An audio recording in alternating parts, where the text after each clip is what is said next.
Hello, I'm Anya and today I'm chatting through my end of 2020 TBR. When it comes to deciding what I read, I'm very much a mood reader, so I don't tend to really set myself specific TBR goals. However, at the start of the year, whenever actually setting like general goals, I like to have a little bit of an idea of what I'm going to be reading. I've done really pretty well this year getting those goals out the way, and there's just a few books left on there that I want to make sure I hit out in these last 3 months, and that's what I'm going over today. The goals behind this TBR were to read all the books that I had purchased in 2014 and all the books that I had purchased in 2019. My reasoning being that the ones from 2014 have been sitting on my shelves long enough that I really just want to finally get them read and get them off my TBR pile, whether that means that I absolutely love them or whether it means I start them and decide, you know what, there's a reason I lost interest for this long and I'm not going to continue. And the reasoning behind reading the ones from 2019 is that I bought them less than a year ago and I want to read that pile as well before I lose interest. I have 2 books from 2014 left to read, which I'm so pleased with because I think I started with about 10. And the first of those is The World of Ice and Fire by George R.R. Martin. This is a companion to the Song of Ice and Fire series. Very famously, Game of Thrones is very well known and pretty infamously known for the lack of success, let's say, in the final couple of seasons, and particularly season 8. I watched the show myself and I have read all of the books and mostly actually preferred the show until it got a lot worse. Either way, one thing that I've always loved about this series is the complex and really detailed mythology that George R.R. Martin includes throughout, but have always thought I just wanted more detail regarding all of it, which is why I was so excited to buy this years ago now. Part of the reason why I do want to get to it as quick as I can now is that Game of Thrones has obviously dropped a lot off of people's radars. It's definitely not in my interest as much as it used to be. But at the same time, I'm very keen to revisit the world, and especially after the way the show ended, maybe find some redemption in going back to the original stories and with George R.R. Martin as the creator with more control. The other book I have still from 2014 is Miss Peregrine's Home for Peculiar Children by Ransom Riggs. This book is about a boy named Jacob who visits a mysterious island upon which he finds an old orphanage filled with mysterious children. I'm sure there's a lot more to it that I don't actually know. I feel like I've never properly understood what this book is about, and that's maybe why it's taken me so long to get to it. One thing that does really entice me about going into it is that it has illustrations throughout that are fairly creepy but really appear to set the tone for how this book reads. I've heard a lot of really brilliant things about it and I know it was very popular. I haven't seen the film. I have heard not great things about the film, and I would definitely like to read this before I ever do go and watch it. It's also a pretty quick read, so I'm definitely going to try and hit it out before the end of the year. Next, we're on to the books from 2019, which is exciting because I only have 4 left.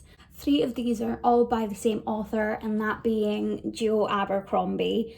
And first of these is Red Country, which is the final of the 3 companion standalones of the First Law world.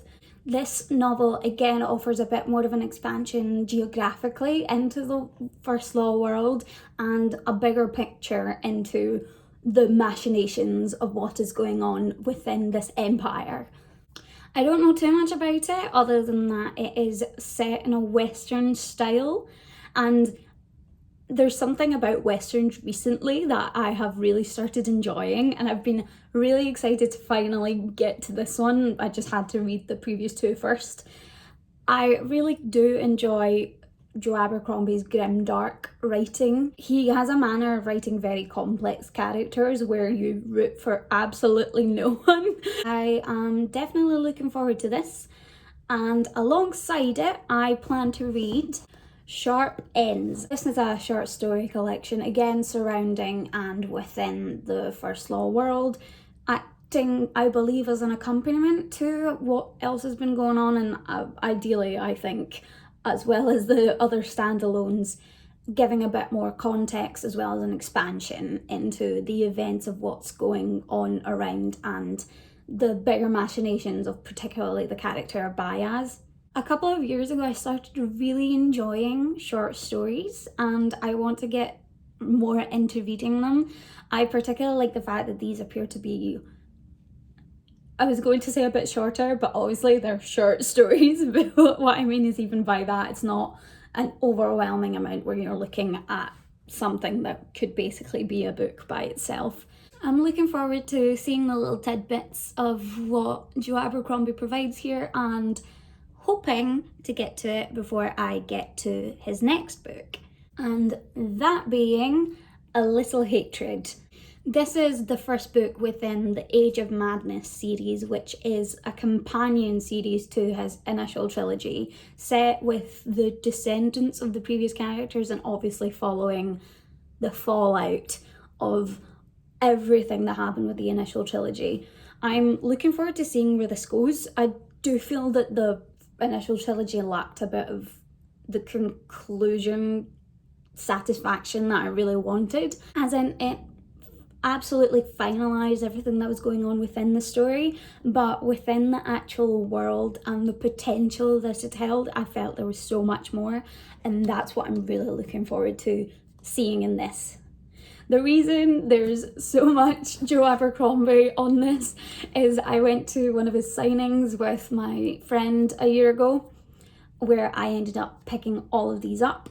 The next book in the Age of Madness series comes out this year and I definitely want to try get to that as well, and that's why I want to try and really conclude all of this before I get to that. The final book I have that I want to read by the end of 2020 is Restore Me by Tahir Mafi. This is a continuation of the Shatter Me trilogy by Tahir Mafi, which follows a girl named Juliet who has the power to kill with her touch. After she accidentally murders a child, she is locked up for almost 300 days and eventually attempted to use as a government weapon. Tahir Mafi within Shatter Me has one of the most beautiful writing styles I've ever read. It is poetic, it is enthralling, and the way that she develops the romance as well as the action. Okay, mostly the romance. I love the romance of Shatter Me so much, and that paired with how beautifully she writes does make Shatter Me one of my favourite trilogies from over the years.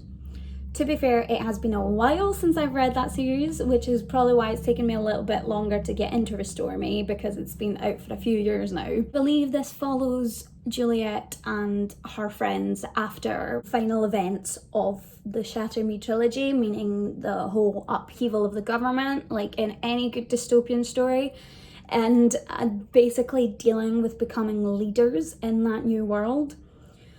I'm very curious as to how that's going to turn out, because there is a lot of going on about how we see characters like Juliet, who is a 17-year-old girl with very little really world experience, and she spent a lot of it, you know, locked up and not living a particularly healthy lifestyle, and how she's gonna end up leading this new founded world. I am curious to see how this is going to go. I don't really expect it to have the same magic behind it, I suppose, that I felt when reading Shatter Me initially, and I am sometimes a little bit wary about continuation series, since unless they were planned from the start, they can sometimes feel a little bit like they're being dragged out.